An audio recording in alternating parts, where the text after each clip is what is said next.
guys, this is Troy with Cape Ann Conversations, and today I've got Justin from Black Earth Compost with us. Justin, say hello and tell everybody really quickly what Black Earth Compost is. Well, thanks for having me here. It's rare I get a microphone this close to my face, but so Black Earth Compost, we recycle food scrap and all the nutrient content that's within food scrap back into the ground where the food was once grown. And you guys are operating out of, Out of many places now, we have 4 compost sites where we kind of store our trucks throughout Massachusetts, but we also haul in Rhode Island as well, but basically east of Worcester and Rhode Island and looking to get into New Hampshire as well. you got your start here on Cape Ann though, in Manchester by the Sea technically? The start was in Gloucester, In actually. Gloucester? Okay. Yeah, so my friend and the CEO started it. He was using his banged up Ford Ranger for a while, shoveling stuff into the back, shoveling it out, and got a bigger truck, an F-350, a little janky rig that he asked me to ride shotgun in, and I said, sure. I don't know how to drive a big truck. I can't drive stick, but I'll hop in. Nice. Yeah, How many people work for Black Earth Compost now, roughly? we're just under 80 total between drivers, site operators, managers, customer service, people on the back end of our software. Yeah, it's grown. We got a pretty tight knit crew. Nice.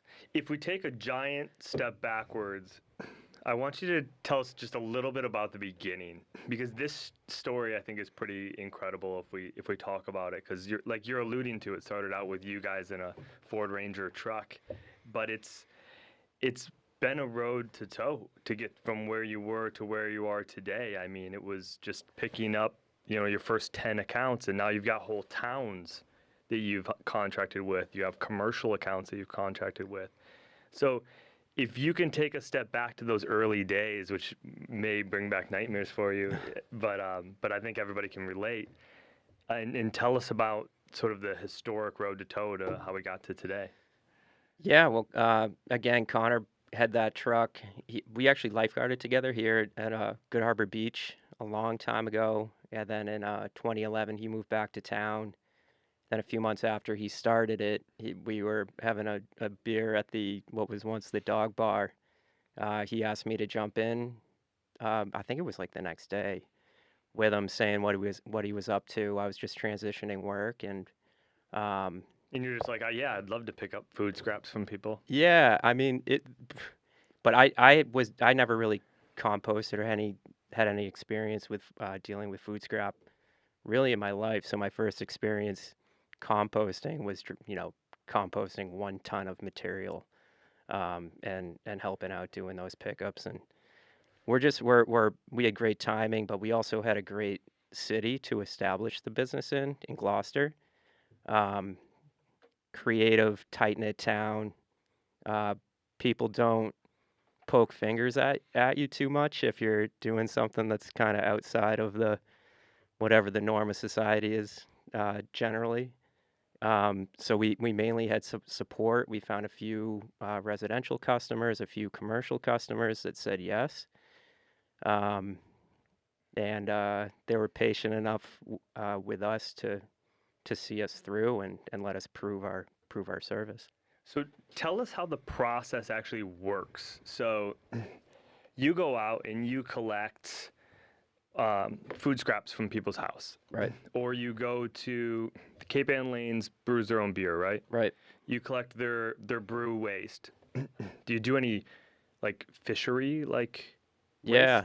Yeah. So you gather all this stuff. Tell us about the actual process of bringing stuff in and turning it into stuff, and how does that all work? Yeah. We're super unique that we're vertically integrated, like twofold business that complements each other.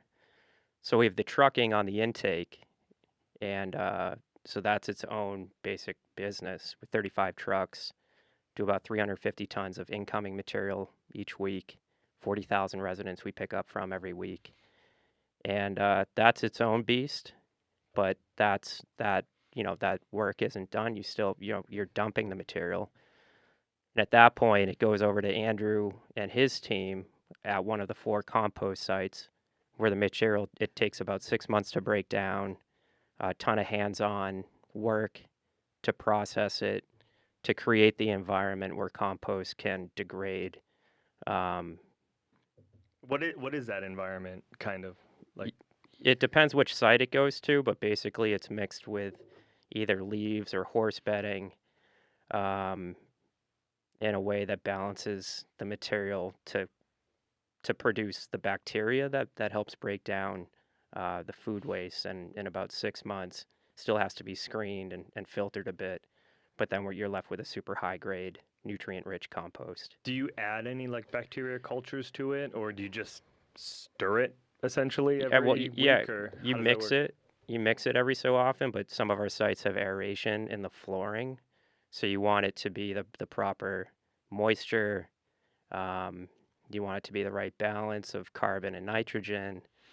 And if that balancing goes well, it's not going to smell and it's going to degrade properly. And you need the perfect amount of seagulling right over top all Oh day, man, every day. I see it because I live in Essex. I yeah, drive from Manchester to Essex all the time. We come off the highway there.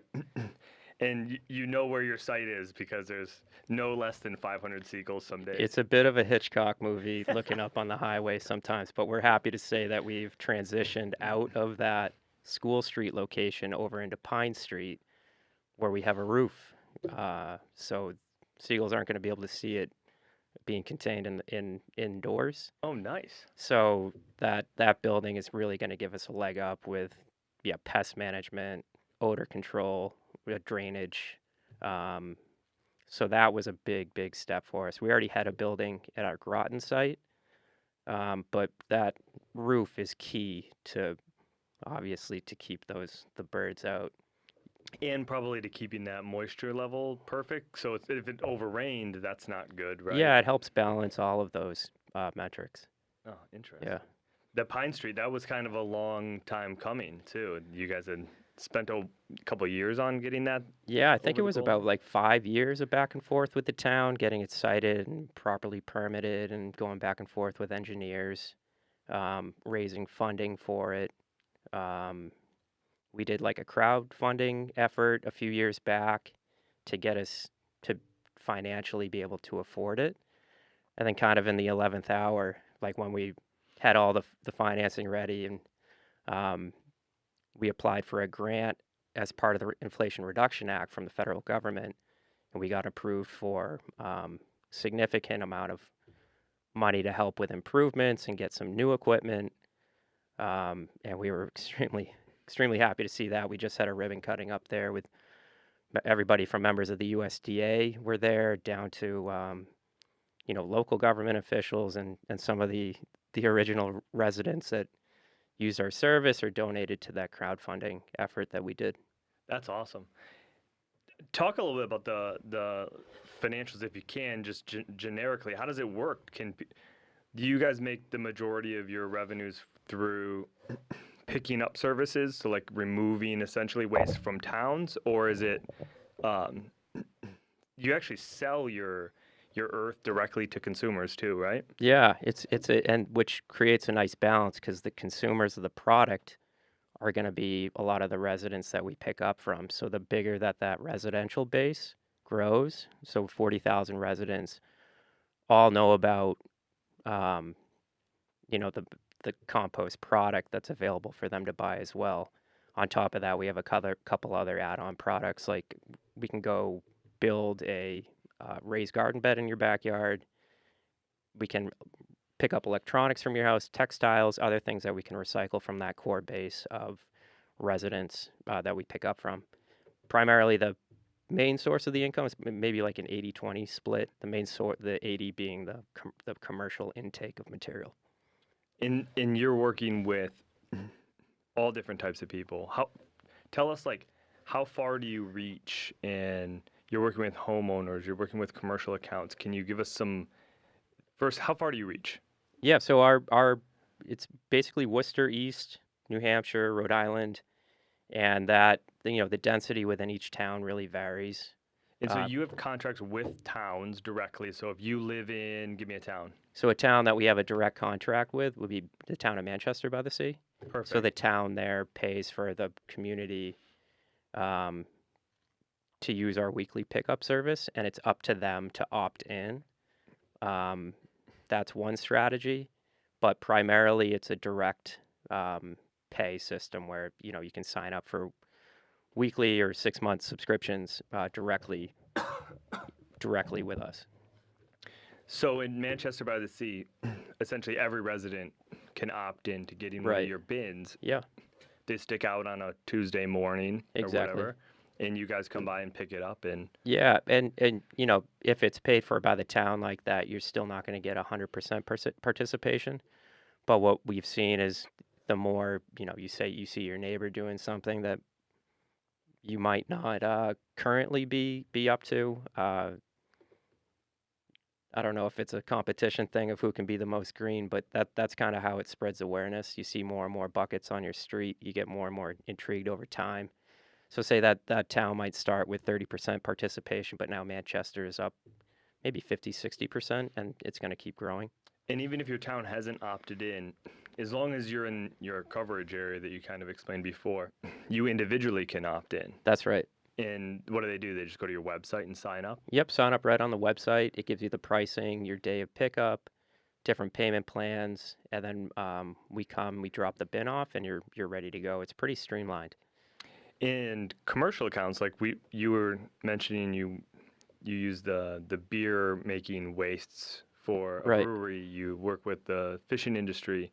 If it's a commercial account, how does that differentiate? Yeah, commercial accounts are a little trickier to set up in that there's variation of service depending on how much volume they're putting out. But that would just be you create an inquiry form right on our website that comes to me and the intake team, and we follow up and create a structure program that works for you. That bin is a lot bigger, so that's probably a 64-gallon bin, whereas the residential size is 13. The 13 is probably the average household weekly output is 10 pounds of material. And essentially, if you have a business that's spitting out some sort of organic waste matter, you might be a good fit. Really, if you are a human on this planet, you're going to be making compostable waste. I guess it's not wasted if it's composted, but everybody generates this type of material. And I guess we should say what the material is. It's all food scrap, but really anything that was once alive. So even like some brush, certified compostable plastics, coffee filters, shells, things like that. If it grows, it goes is kind of our way to describe it, all encompassing what is compostable.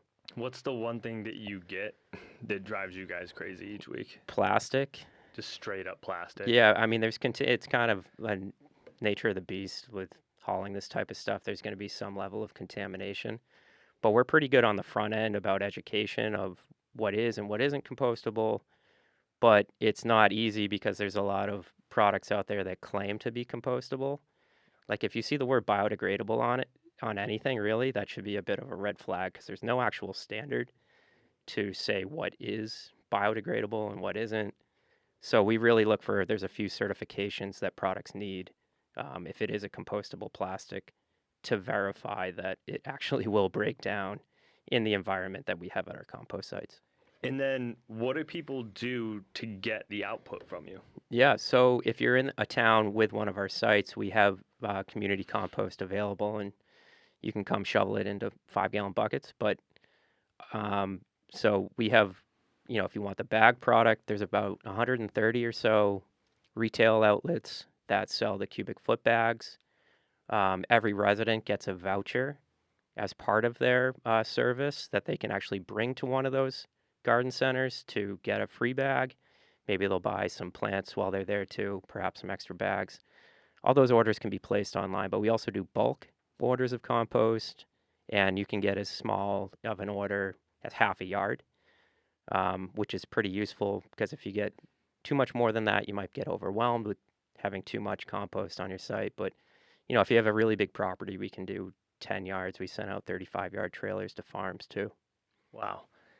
You guys are blowing my own mind with how big you've gotten and how far of a reach you are and how established the business is. Congratulations on Thank you. everything that you guys have accomplished. Thanks a lot. It really is probably changing the world.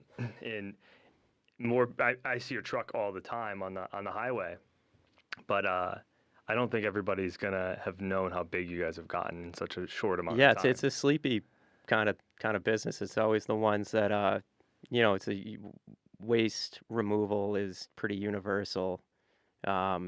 And we just carved a nice niche 13 years ago to be able to get to where we're at now. What do you guys have coming up?